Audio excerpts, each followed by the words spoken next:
आले आले लाडक्या बहिणींच्या खात्यात 1500 रुपये आले. 1500 रुपये जे आहेत हे जून हप्ता आला सर्व लाडक्या बहिणींना. जून हप्ता तुम्ही सर्वजण वाट बघत होते ना, जून हप्त्याचे 1500 रुपये कधी येतील, 1500 रुपये देईल कधी येतील. बघा खुश खबर आली बहिणींनो, खुश खबर. ही खुश खबर आहे, आनंदाची अपडेट आहे बहिणींसाठी.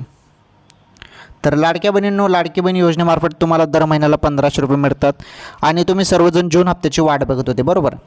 जून हप्त्याचे जे काही 1500 रुपये ते सुरू झाले आणि ज्यांना ज्यांना पैसे आले असतील त्यांनी यस टाईप करा आणि ज्यांना नाही आले असतील त्यांनी नो टाईप करा. कारण आता पैसे कोणत्याही क्षणी येणार आहेत. अजून जरी पैसे तुमच्या खात्यात जमा झाले नसतील परंतु आता कोणत्याही क्षणी पैसे तुमच्या खात्यामध्ये पडणार आहेत. त्यामुळे अचानकपणे कोणत्याही क्षणी पैसे देईल, त्यामुळे मोबाईलचे SMS चेक करत राहा, कारण पैसे आल्यावर तुम्हाला SMS येतो बहिणींनो. ओके, तरी सर्वात मोठी खुशखबर होती लाडक्या बहिणींसाठी. ओके.